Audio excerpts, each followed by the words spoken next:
Assalamualaikum warahmatullahi wabarakatuh.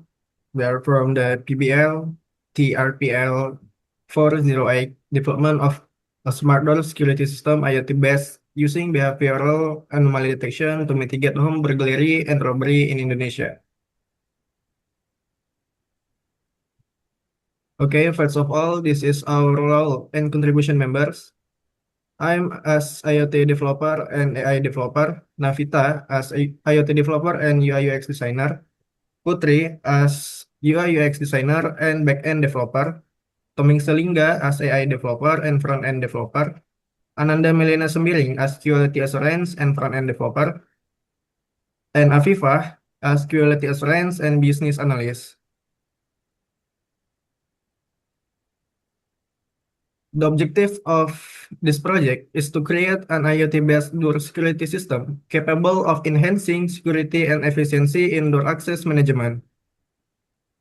And the problem statement is, first, security systems are still conventional. Two, high risk of theft and break-ins. Three, absence of activity logging. Four, need for intelligent security solutions. The next slide will be present by my friend. Next, product feature and benefit. The feature include Google Sign-in, Wi-Fi and Bluetooth connection, remote door control, door status, live camera, access story, analytics, notification, user management, face recognition, face scanning, and anomaly alerts. This feature benefit improve security, make access and management easier, and allow user to control and monitor the door in real time. Next will be explained by my friend.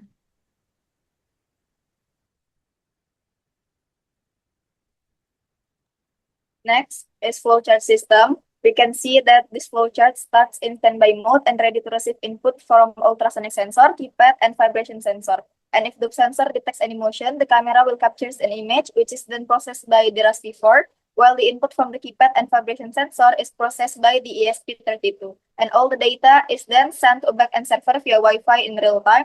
And on the cloud side, the data is analyzed by AI to detect anomalies. If it's suspicious activity detected, then the system will sound a buzzer and sends a notification to the Android app. And otherwise, the data is simply stored as a log. Next. We can see the design scheme here. We can see that the database, IoT devices, AI inference servers, and the Android app connected each other through the backend server. Next will be explained by Tommy. Okay, this is a equipment schema, system block diagram. The block diagram illustrates the system workflow in which the SPT to communication with the backend server via the HTTP protocol. The backend server is responsible for managing the performing AI processes such as facial recognition. Okay, next. Okay, in this slide, I will explain the device specification and how the secure system works. Secure used to main device, the ESP32 as the hardware controller, and the Raspberry Pi as the gateway for communication with the backend via MQTT. The system is also supported by webcam, PostgreSQL, Redis, FCM, and AI microservice to support data storage, AI analysis, and notification delivery. The system begins the device configuration via an Android app, which is the transmit to the ESP32 and Raspberry Pi. Once the Raspberry Pi is connected to the network, the device communication with the backend using MQTT. Next, data from sensor or user is sent to the backend to be processed, verified, and analyzed by the AI module. The result of the processing are then sent back to the ASP32 to execute command such as unlocking or locking door and sending notification if suspicious activity is detected. Next. This slide shows the result of the secure hardware implementation. Here we can see all the components used, such as the webcam, keypad, LCD, OLED, ESP32, Raspberry Pi, relay, and vibration sensor.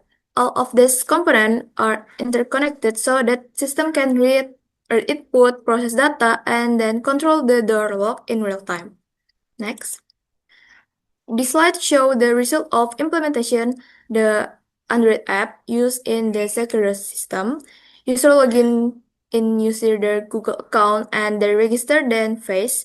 The stored facial data will be used by the system for face recognition when user want to access the door.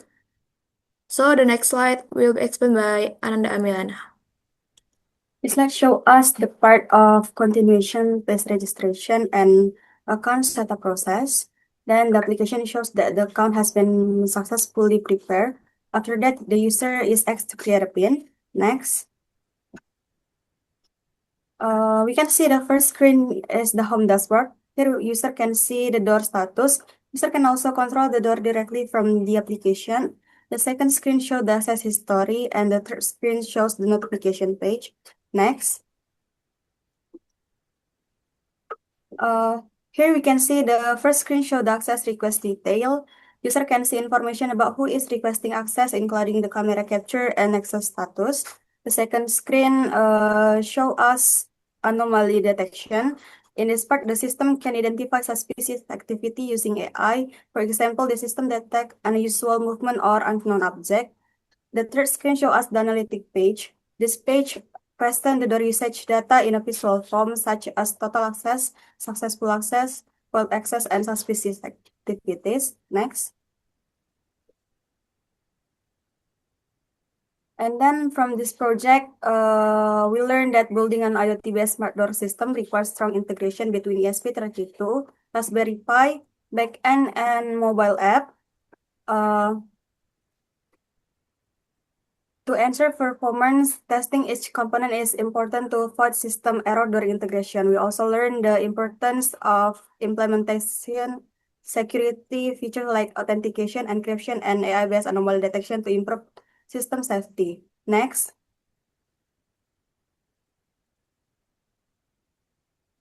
From this slide, we can see the documentation of our teamwork activities.